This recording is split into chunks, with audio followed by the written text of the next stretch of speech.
In the fading light of an autumn evening in Ashford, Tennessee, a young woman's silent scream for help went unheard by everyone around her. Trapped in a nightmare she couldn't voice, stalked by a predator who knew she couldn't call for help, Mallory Sinclair was running out of time and options.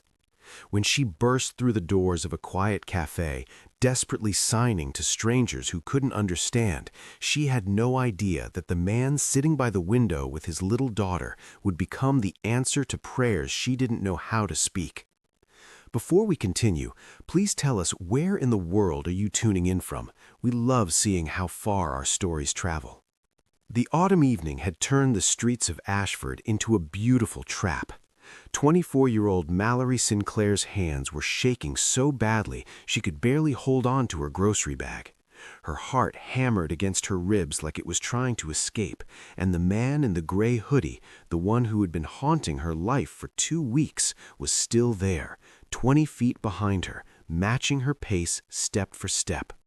She had made a terrible mistake today. In her rush to grab milk and bread from the corner store, she had left her phone charging on her nightstand. It was supposed to be a quick errand. 10 minutes, maybe 15. What could possibly happen? Everything. Everything could happen.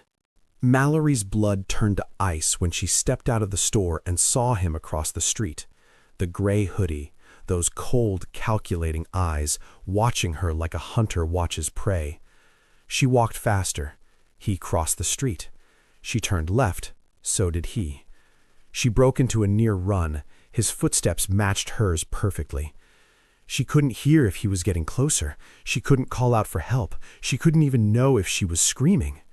And her phone, the one lifeline that could have helped her communicate with the hearing world, that could have called for help, was sitting uselessly miles away. The street was emptying as darkness crept in. A young couple walked past, absorbed in their own world. Mallory rushed toward them, her hands moving frantically in sign language. "Please, help me. Someone is following me. I'm scared." The couple looked at her with confusion that quickly shifted to discomfort. The woman clutched her purse tighter. The man shook his head apologetically, and they hurried away, clearly not understanding a single gesture she had made. Mallory's chest tightened painfully. She looked back.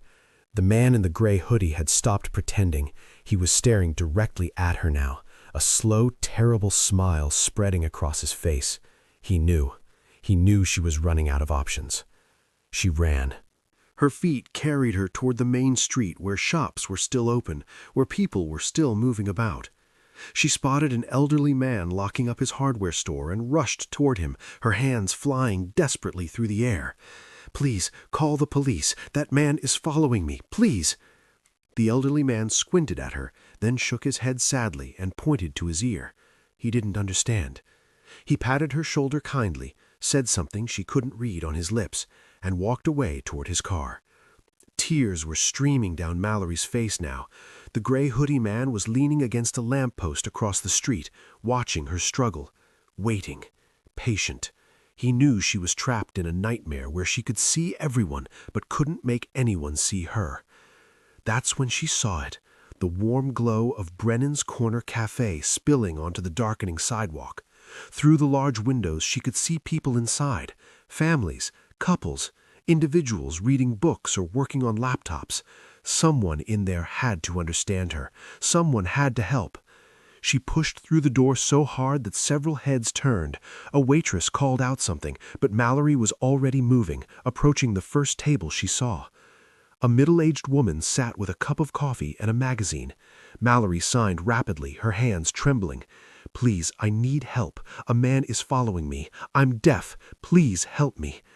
The elderly woman's eyes went wide with alarm, but not understanding.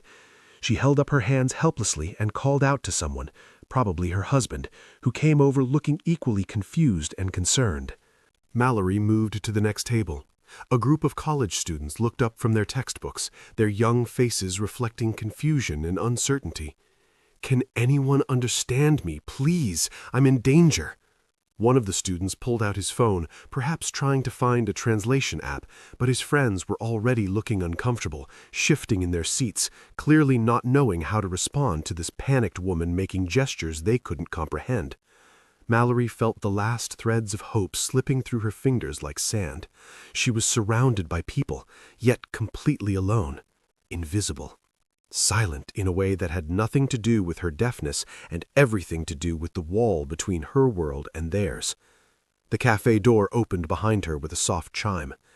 She didn't have to turn around to know who had just walked in. She could feel it, that cold presence that had been haunting her for 2 weeks, that had turned her life into a waking nightmare. He was inside now. The last safe space was no longer safe. Through her tears, through the blur of panic and desperation, she scanned the room one final time, and that's when she saw him. A man sitting by the window with a little girl, maybe 4 years old. Unlike everyone else who had looked at her with confusion or pity or discomfort, this man was watching her with something different in his eyes. Concern, focus, understanding. Something about the way he was looking at her made Mallory move toward him. Desperation, instinct. She approached his table, her hands shaking so badly she could barely form the signs. Her vision was blurred with tears, her breath coming in ragged gasps, but she forced her hands to move. "Please, help me. That man, he won't stop following me. He's been stalking me for weeks. I don't have my phone. I can't call for help. Please." For a moment, time seemed to stop. And then the man raised his hands and signed back, slowly, clearly, making sure she could understand every word. "I understand you. You're safe now. I'm going to help you. What's your name?" The relief that washed over Mallory's face was so profound, so overwhelming that it was almost too much to bear. Her whole body sagged. Her knees nearly gave out. For a moment, her hands couldn't form words at all. They just trembled in the air between them, suspended in a moment of pure, desperate gratitude. Someone understood her. Someone saw her. She wasn't invisible anymore. "Mallory," she finally signed, tears spilling down her cheeks. "My name is Mallory." "I'm Wyatt," the man signed back, his movements fluid and natural, like he had been signing his entire life. "Stay right here with me and my daughter. I won't let anything happen to you." "Julie, honey, this nice lady is going to sit with us for a little while, okay? She's having a very scary day, and we're going to help her." "Okay, Daddy," Julie said, her little face suddenly serious in the way children become when they sense something important is happening. "Is a bad guy being mean to her?" "Something like that, sweetheart. I need you to stay right here and be very brave. Can you do that for Daddy?" Julie nodded solemnly. Wyatt stood and guided Mallory into the seat next to Julie, positioning himself so he could see both the door and the man in the gray hoodie. He signed to Mallory as he moved. "I'm going to tell them to call the police. Don't worry, he's not going to touch you." He walked directly toward the cafe counter, where a young barista named Stephanie was wiping down the espresso machine.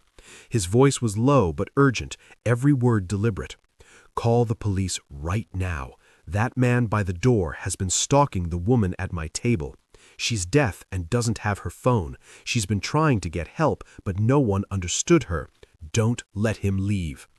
Stephanie's face went pale, but she was already reaching for the phone under the counter, her hands moving quickly as she dialed. Wyatt returned to the table and sat down across from Mallory. He signed to her, his movements calm and steady despite the adrenaline coursing through his veins. "The police are on their way. Can you tell me more about what's been happening?"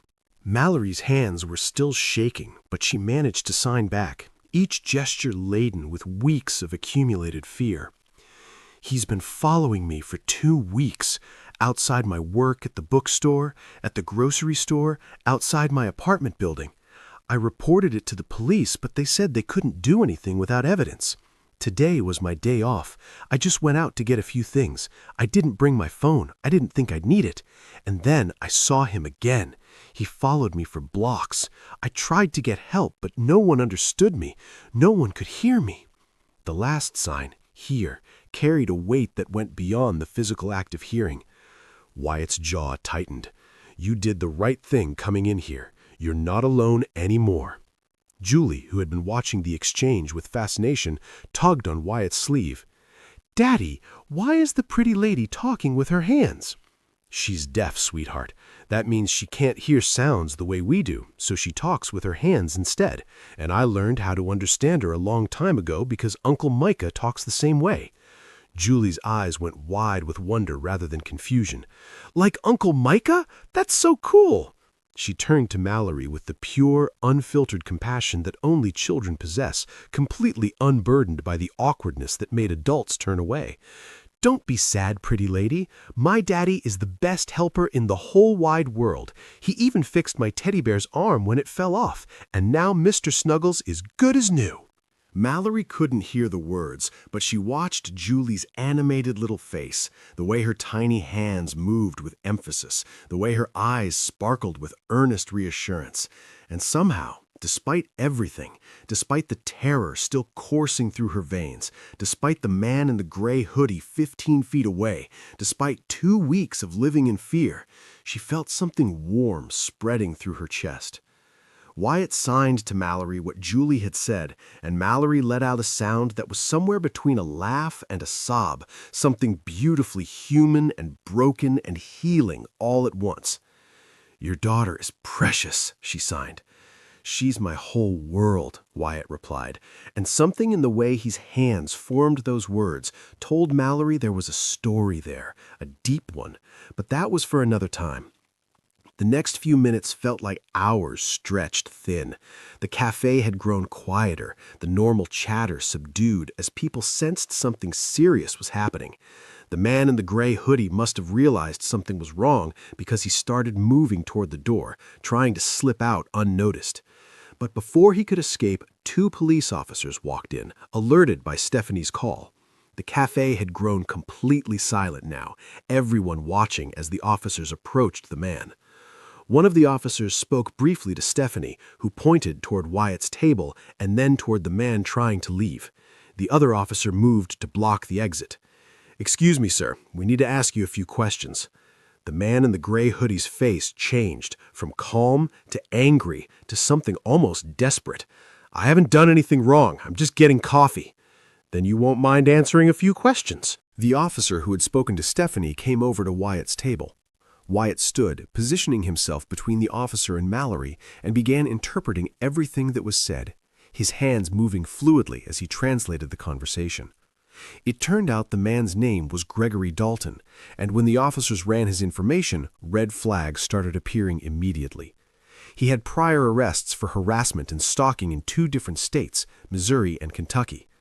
He had apparently fixated on Mallory after seeing her at the bookstore several weeks ago, and he'd been watching her, learning her routine, waiting for the perfect moment. The perfect moment that would have come tonight if she hadn't walked into this cafe, if she hadn't found someone who could communicate for her. "Ma'am, you're very lucky," one of the officers said, looking at Mallory even though she couldn't hear him. Wyatt interpreted, his face grave. "If you hadn't found someone who could communicate for you tonight, well, we've been looking for Mr. Dalton in connection to another case. He's dangerous." The officer didn't finish the thought. He didn't need to. Everyone in the cafe understood what he wasn't saying. As they led Gregory Dalton out in handcuffs, the cafe erupted into murmurs and gasps. Several of the people who hadn't understood Mallory earlier now approached her with apologies, with offers of comfort, with guilty faces that said, "I'm sorry I didn't help you." But Mallory barely noticed them. Her eyes were fixed on Wyatt, this stranger who had somehow become her guardian angel in the span of 15 minutes. "Thank you," she signed, and then the dam broke completely. She cried, deep, shuddering sobs that shook her entire body. 2 years of living alone after her mother's passing from a severe stroke. 4 years before that of navigating a hearing world that often forgot she existed. 2 weeks of living in fear, of looking over her shoulder, of feeling hunted. And today she had almost become another statistic, another name in a news report, another young woman who disappeared because she couldn't scream loud enough. If she hadn't walked into this cafe, if she hadn't seen Wyatt at the window, if he hadn't known sign language, the alternative was too horrible to contemplate. Julie tugged on Wyatt's sleeve, her little face scrunched with concern. Daddy, is the pretty lady still sad? She's feeling a lot of things right now, sweetheart. Sometimes people cry when they're relieved, not just when they're sad. Can I give her a hug? Hugs always make me feel better when I'm scared. Wyatt looked at Mallory and signed the question. My daughter wants to know if she can give you a hug. Mallory nodded, fresh tears spilling over, and when Julie climbed down from her chair and wrapped her little arms around Mallory's waist, something inside Mallory healed just a little, something that had been broken for a very long time. It's okay, pretty lady, Julie said, patting Mallory's back the way Wyatt always patted hers after a nightmare. The bad guy is gone now, and me and Daddy will keep you safe, right, Daddy? That's right, sweetheart. Wyatt signed to Mallory what Julie had said, and Mallory hugged the little girl tighter, her tears falling into Julie's soft brown hair. I don't know how to thank you, Mallory signed when she finally composed herself enough to pull back. You saved my life. You don't owe me anything, Wyatt replied, his hands steady and sure. I'm just glad you found me. But even as he signed those words, Wyatt knew it was more than that. Something had shifted in the universe tonight. Something had clicked into place. He didn't understand it yet, didn't have words or signs for it, but he felt it deep in his bones. This wasn't just a rescue. This was the beginning of something neither of them could have predicted. Over the following weeks, Wyatt found himself thinking about Mallory more than he expected to. It started practical. He gave her his number so she would always have someone to contact in an emergency, someone who would understand her. He helped her navigate the legal process of filing a restraining order against Gregory Dalton, interpreting for her at the police station and the courthouse. But somewhere between the police station and the third courthouse visit, something changed. Mallory started showing up at Brennan's Corner Cafe on Saturday evenings. At first, she asked if it was okay, if she was intruding on their father-daughter tradition. But Julie had been absolutely delighted at the prospect of seeing the pretty lady again. And Wyatt realized he looked forward to those Saturday evenings in a way he hadn't looked forward to anything in a very long time. Julie became obsessed with learning sign language. She would practice throughout the week, then show off her new words each Saturday with the enthusiasm of a child discovering magic. "Daddy, watch!" Julie would say, her little fingers carefully forming signs she'd been rehearsing. Friend, then happy, then love. Did I do it right? Did Miss Mallory see? Was it perfect? Mallory would clap and praise her, signing back encouragement and corrections, and Julie would beam with pride so bright it could light up the entire cafe. I'm going to learn all the words, Julie announced one evening, her face scrunched with determination, so me and Miss Mallory can talk about everything, like princesses and dinosaurs, and why the sky is blue, and why clouds don't fall down even though they're so heavy. Daddy, do you know how to say dinosaur with your hands? Wyatt demonstrated the sign, and Julie practiced it 17 times in a row until she got it exactly right. On the hard days, and there were many for Mallory, Wyatt was there. When she had nightmares about Gregory Dalton finding her again, about being chased through empty streets where no one could understand her screams, Wyatt would text her at 2 a.m. You're safe. He's in jail. You're not alone anymore. When she felt isolated at family gatherings where no one else signed, where cousins and aunts and uncles would talk around her but not to her, Wyatt would stay by her side, interpreting conversations, making sure she was included, making sure she never felt invisible again. When she doubted herself, when she wondered if she would ever feel truly safe again, if she would ever stop looking over her shoulder, if she would ever trust the world again, Wyatt reminded her of her strength. You survived. You fought. You found help. That takes more courage than most people will ever need to have. And in return, Mallory brought light back into Wyatt's life in ways he hadn't even realized were missing. She helped Julie with art projects, revealing a natural talent for painting that made the little girl squeal with absolute delight. They would sit together at Mallory's small apartment, painting wildflowers and imaginary creatures and portraits of Daddy being the strongest man in the world. She taught Wyatt new signs, ones Micah had never used, regional variations and poetic expressions that expanded his vocabulary in ways that felt like discovering new colors in a painting he thought he already knew. And she listened, truly listened, in that profound way that had nothing to do with ears and everything to do with presence, when he talked about things he hadn't spoken about in 2 years. It happened one evening, 4 months after they'd met. Julie had fallen asleep in the booth, her head resting on Wyatt's lap, and the cafe was nearly empty.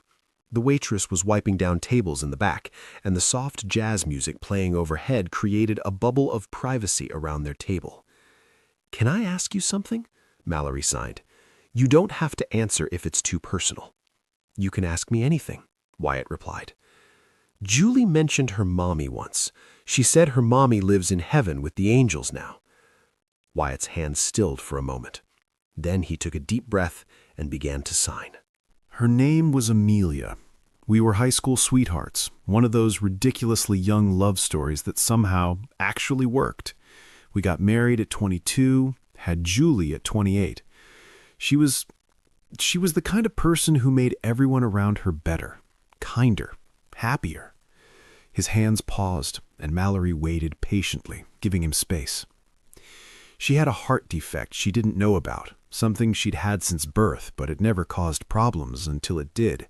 One day she was dancing with Julie in our kitchen, laughing at some silly song on the radio. 2 weeks later, I was standing in a cemetery, holding our daughter's hand, trying to explain why Mommy wasn't coming home. "I'm so sorry," Mallory signed, her eyes glistening. "It's been 2 years. Some days are better than others. But Julie saved me. She gave me a reason to keep going when I didn't think I could. Every time I look at her, I see Amelia's smile, Amelia's laugh, Amelia's big heart. And I know I have to be enough for both of us." "You're an amazing father," Mallory signed. "Anyone can see how loved Julie is. You're not just enough, you're everything she needs." Something in Wyatt's chest loosened at those words. Something that had been wound tight for 2 years finally began to breathe again. "What about you?" he signed. "You mentioned losing your mother." 2 years ago, Mallory signed back. "Severe stroke. She was only 53. It was just the two of us. My father left when I was young, couldn't handle having a deaf daughter.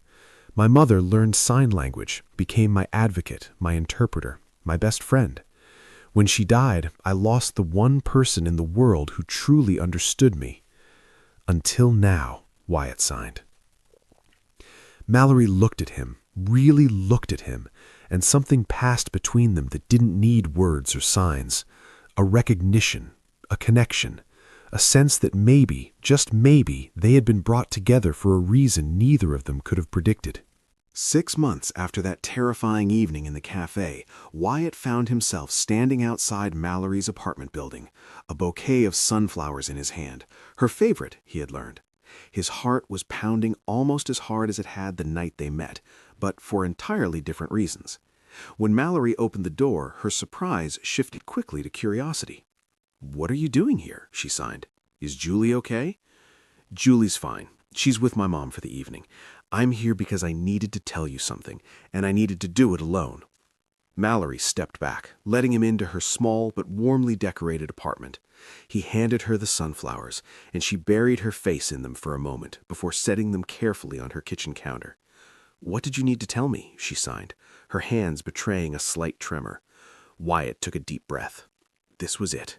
The moment that could change everything or nothing. The moment that could open a door or close one forever. "I know this might seem sudden," he signed, "but I've been thinking about this for a while. I think I fell in love with you somewhere between the cafe and now. I just didn't know how to say it.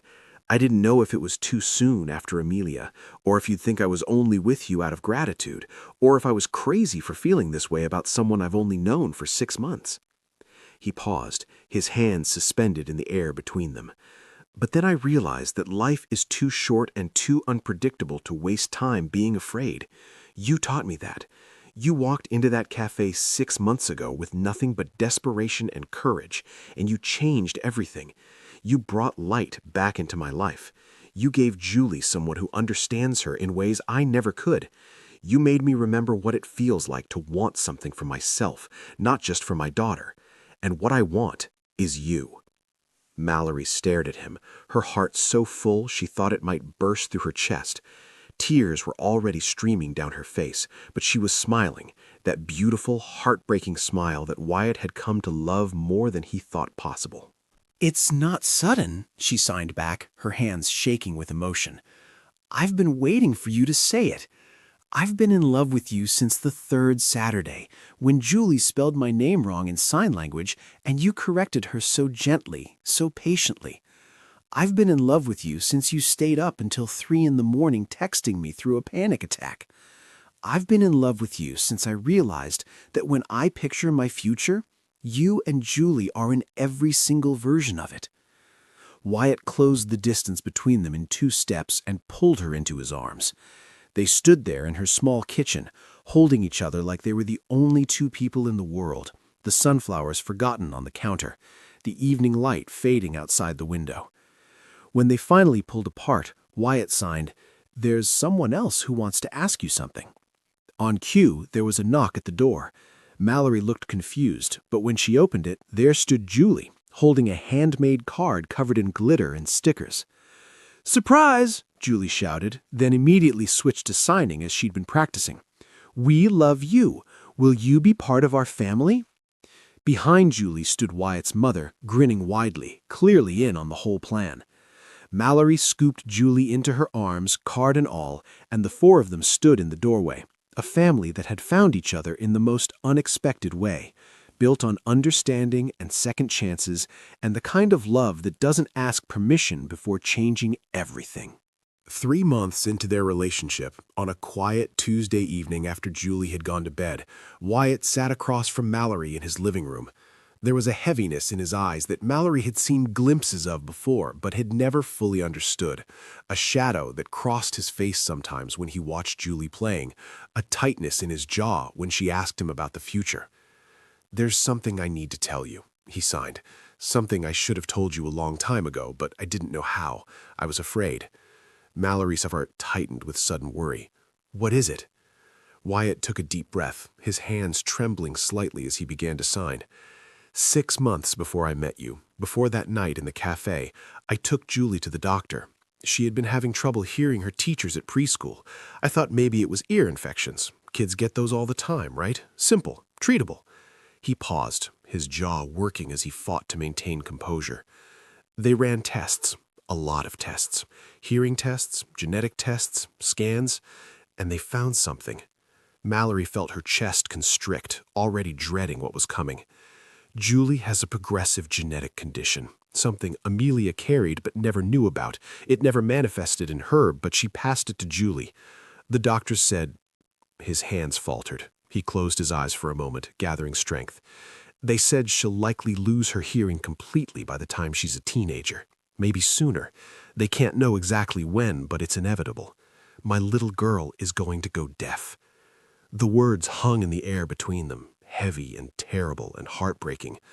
Mallory thought of Julie, bright, bubbly, beautiful Julie, who sang silly songs in the car and giggled at cartoon voices and called out, "Daddy, watch," every time she learned something new.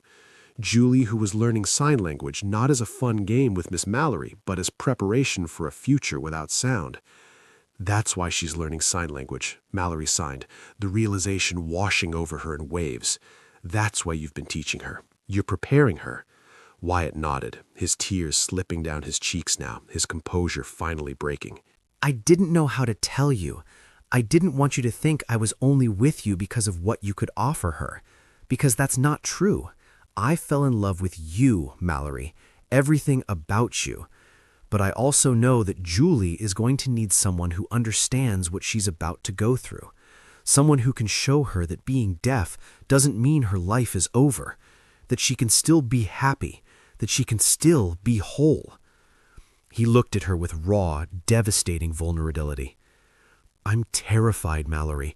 I'm terrified of watching my little girl lose something so precious and not being able to stop it. I'm terrified of not being enough for her when it happens.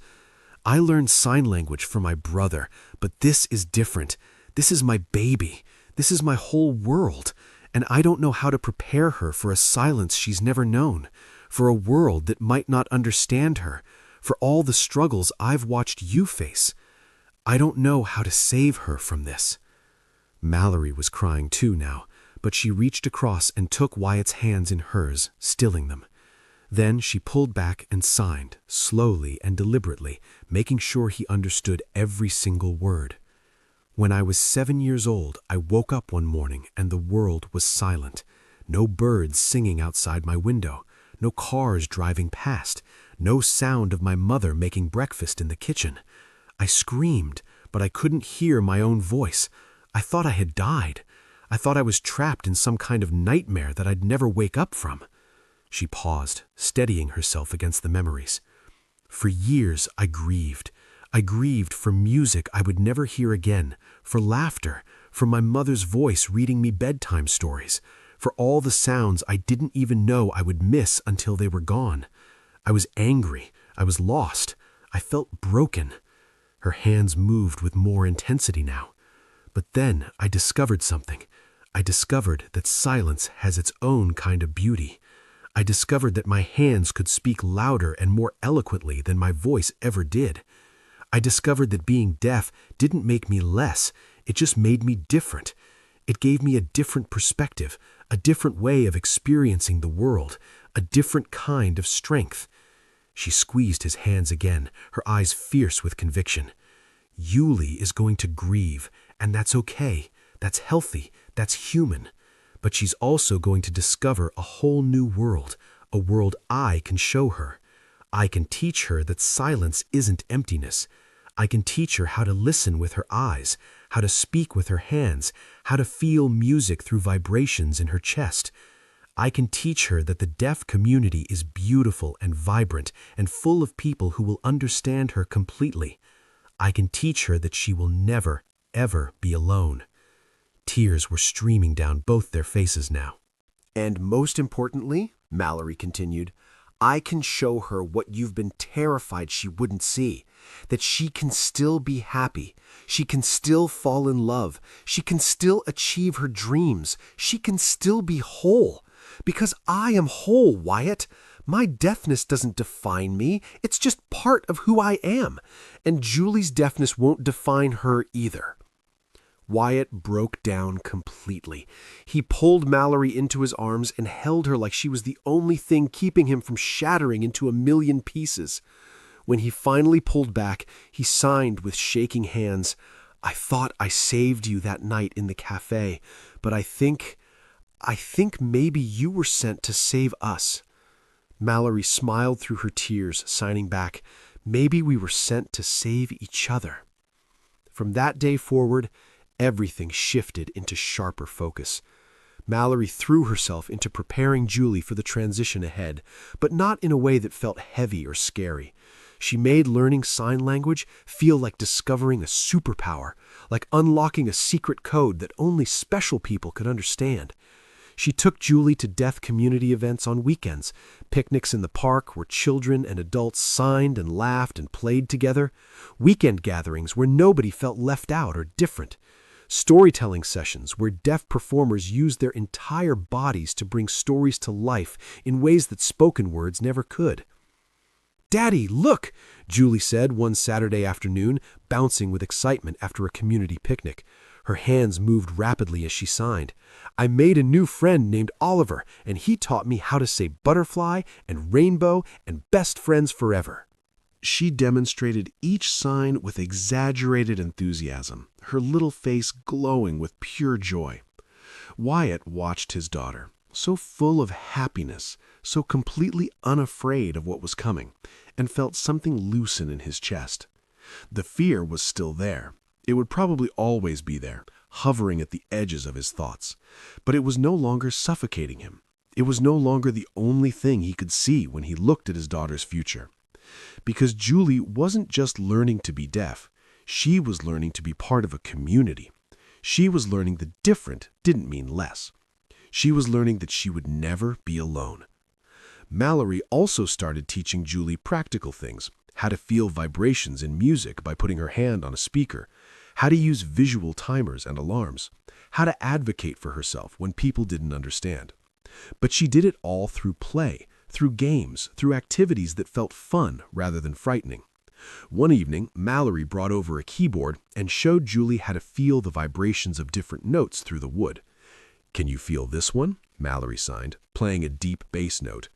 Julie put her small hand on the keyboard and her eyes went wide. "It tickles! Do another one." They spent an hour playing with sound as vibration, with music as something you could feel in your bones rather than just hear with your ears. And when Wyatt tucked Julie into bed that night, she signed sleepily, "Miss Mallory says music lives in your heart, not your ears." "I like that, Daddy." "Me too, sweetheart," Wyatt signed back. "Me too." Months passed like pages turning in a book you never want to end.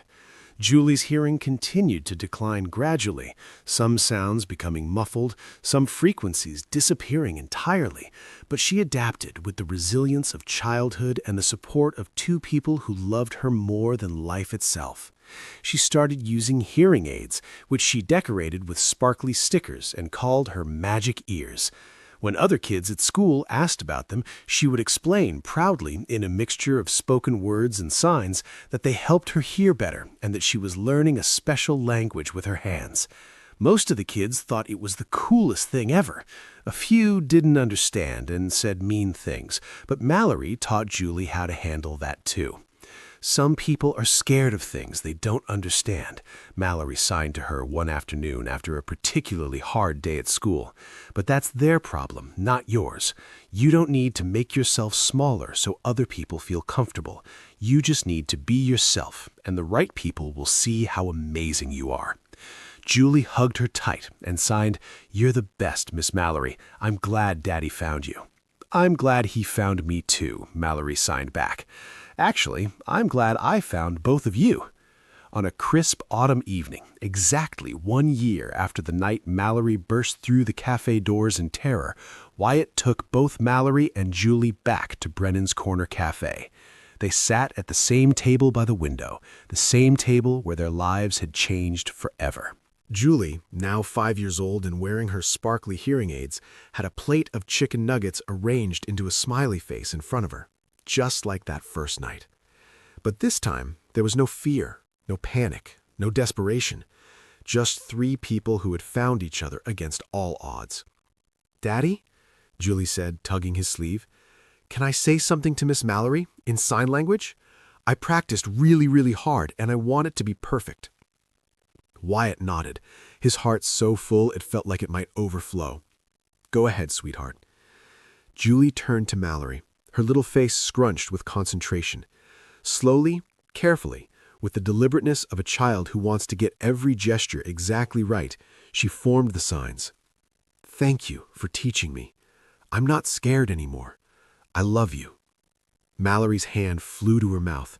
Tears streamed down her face as she pulled Julie into her arms, holding her tight against her chest, rocking her gently.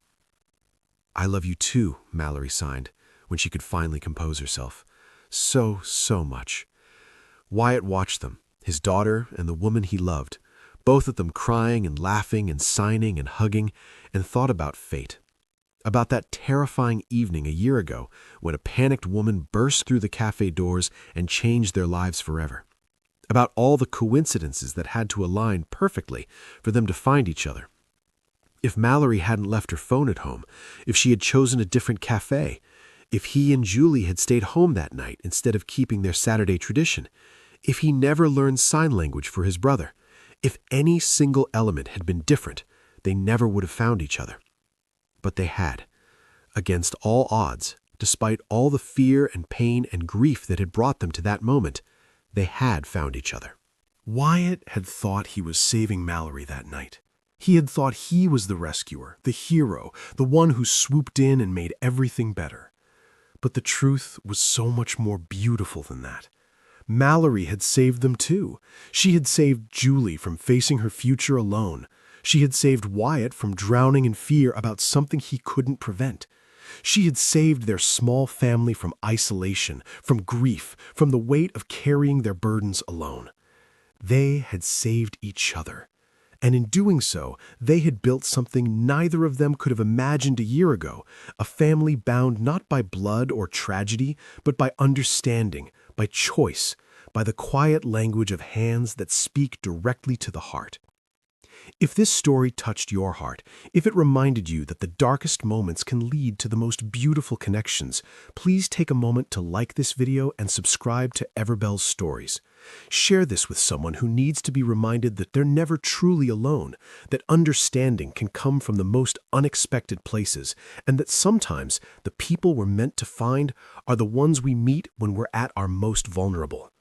Leave a comment telling me about a time when a stranger became important in your life, or when someone understood you when no one else could. Your stories matter, and I read every single one. Thank you for being here, and I'll see you in the next story.